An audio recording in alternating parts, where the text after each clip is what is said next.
decided that this is the prom. This is her coming out party in the world of professional tennis, a world in which she has never been. The pressure of the Grand Slam, the semifinals, only one step away from the final, and all that's standing in her way is one of the great ladies in the history of clay tennis. Here is Gabriela Sabatini, as I mentioned, only 15 years old, from Buenos Aires, Argentina. She is 5'7½". The WTA computer ranks her 17th. Chris Evert Lloyd on the other side of the net. Of course, Chris's accomplishments would take a separate show. Chris from Fort Lauderdale and London. She's 5'6", 120. And currently the WTA computer ranks her number 2, as it has for so long in her career. An incredible $5,500,000. And here in Paris, a 5-time French Open champion. And Mary Carrillo, let's take a look at her early round results.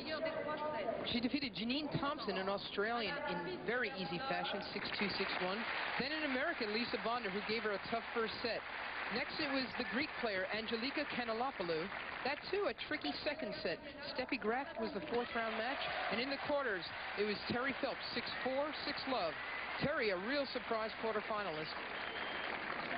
And Chris said after that match that she really does, she admitted she didn't pay enough attention to it.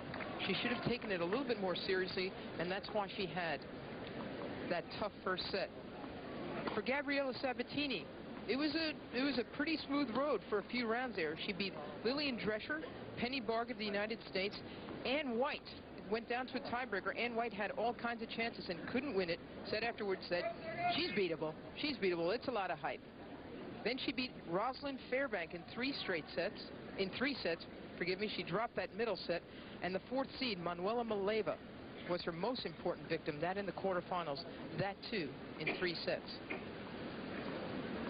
So the baptism of Gabriela Sabatini begins at 4:41 Paris time.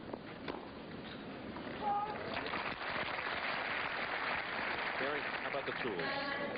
What kind of tools does she have to beat Chris? Well, right now we're looking at probably the weakest chink of the Sabatini armor. Her serve is very much of a spin serve, and if you have to poke fun at it, it's just that she gets so much spin on it and not really that much power yet. She's got everything else. She's an aggressive player from the baseline, from the net. She's got some of the great wrists in this game. She's got creativity. She's very quick-footed. I'd say she's certainly photogenic, too. She didn't waste any time getting right into the match and charging the net. 30-love. Remember, Chris is a slow starter.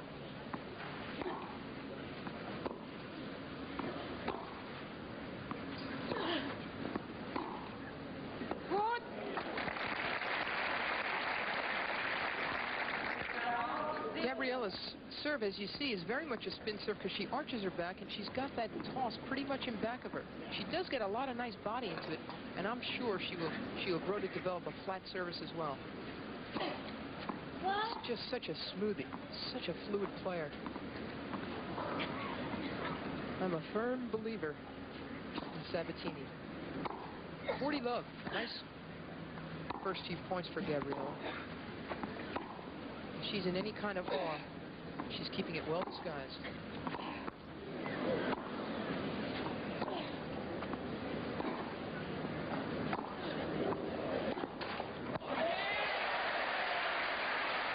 No question about it. This young lady is going to force Chris to play. So many people here remember when Chris Evert Lloyd was the young lady to challenge the veterans. We'll continue. Early serve of Gabriela Sabatini. My goodness, Mary, she really started off greatly. Isabelle Roura of Paris, France, the chair umpire.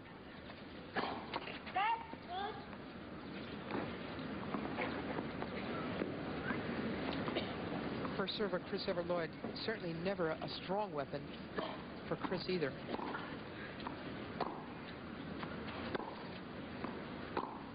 They've been watching Chris win here in Paris since 1974.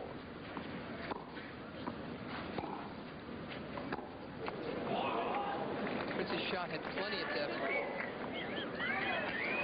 Sabatini and a few of the fans, just 1 or 2 of them, think Chris's shot was long.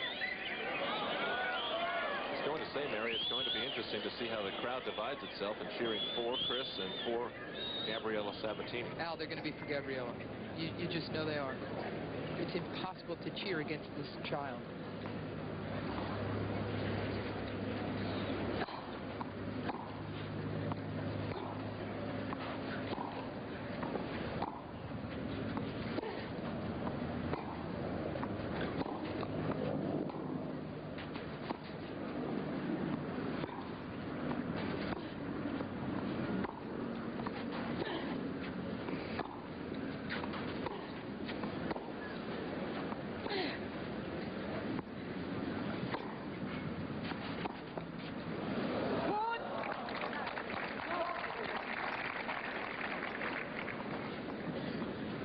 Chris has played Gabriela twice. First time, it was under extenuating circumstances. Gabriela was very tired. She had played 2.5 matches before facing Chris, and she lost that one. Ran out of gas after the first set. But the second time, what a match that was. These two mixed it up for over 3 hours on a hard true surface, not unlike this, in Amelia Island, Florida, and it was an astonishing match. The quarterfinals, that event. And Gabriela had played Chris so hard for so long. I was right at Chris's chair on the changeover, and as Chris was changing sides at 5-2 in the third set, she had the lead. She looked up to a bunch of us and said, "This is the finals of Wimbledon." It was that intense a match. And Chris was so weary after finally subduing Gabriela that she never really could recover. She played Zina Garrison in the finals and lost. And I really attribute a lot of that loss to her mentally, physically, emotionally tough match against Gabriela in the quarters.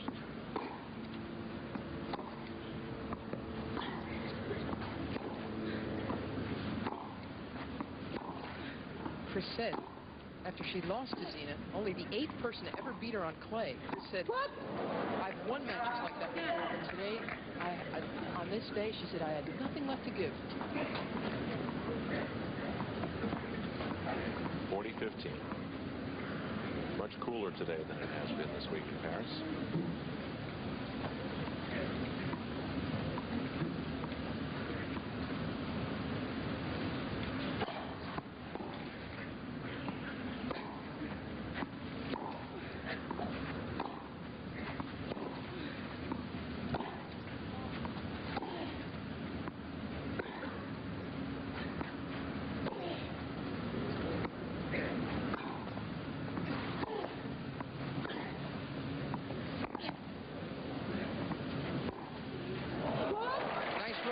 Gabriela, she kept herself in the point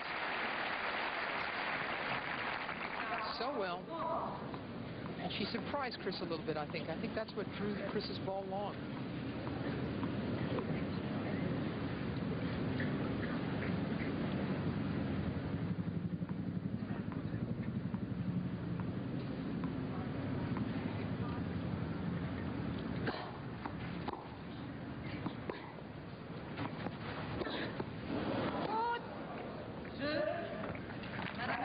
Gabriela hitting an awful lot of balls long in that game.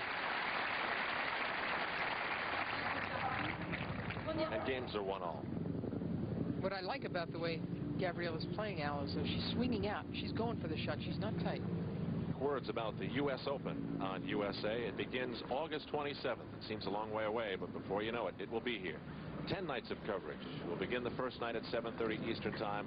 September 4th and 5th, we'll have some important quarterfinal day matches, all from Flushing Meadow in New York.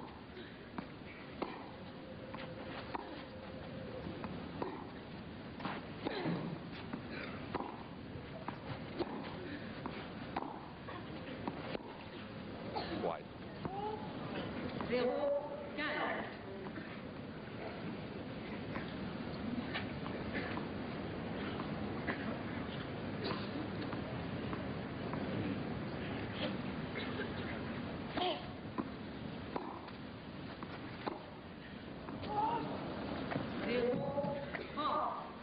Gabriela is a former French Open junior champion. She did that last year, and only 3 female juniors have ever gone on to win the big singles title here. Françoise Dur, and